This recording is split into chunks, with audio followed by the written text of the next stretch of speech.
ఒక ఎయిర్పోర్ట్ ఉంది.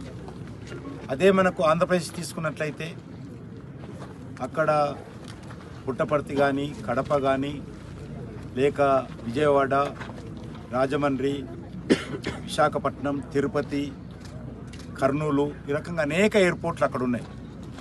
మనకు ఒకే ఒక ఎయిర్పోర్ట్ హైదరాబాద్లో ఉంది.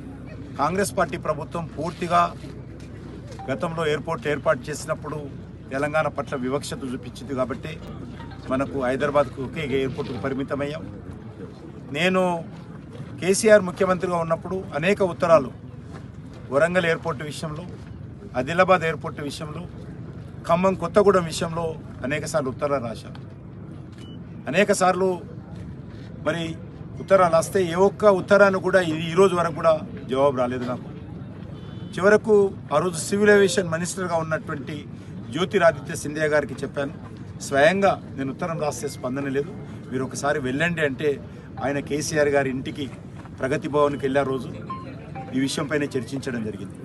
కానీ అక్కడ నుంచి నామమాత్రపు స్పందన వచ్చింది. మళ్ళీ ఈరోజు రాజ్నాథ్ సింగ్ గారిని కలవడము మంచి విషయం. ఏంటంటే కొంత రాష్ట్ర ప్రభుత్వం నుంచి ముఖ్యమంత్రి గారు కూడా చొరవ తీసుకొని వారు కూడా ఒక జియో మరి ఇక్కడ 700 ఎకరాలు అక్వైర్ చేయడం కోసం జియో తీయడం జరిగింది. కాబట్టి కొంత ఎందుకంటే ల్యాండ్ అక్విజిషన్ అంతా కూడా రాష్ట్ర ప్రభుత్వ పరిధిలో ఉంటుంది కాబట్టి ల్యాండ్ రాష్ట్ర ప్రభుత్వం ఇస్తేనే చేయడానికి ఉంటుంది. ఇది ఒరిజినల్గా డిఫెన్స్ ఎయిర్పోర్టు. దీనికి సంబంధించి స్థానిక పార్లమెంట్ సభ్యులు నగేష్ గారు, శంకర్ గారు, ఈ జిల్లాకు సంబంధించినటువంటి మిగతా ఎమ్మెల్యేలు అందరం కలిసి రాజ్నాథ్ సింగ్ గారిని కలవడం జరిగింది చాలా నెలల క్రితమే.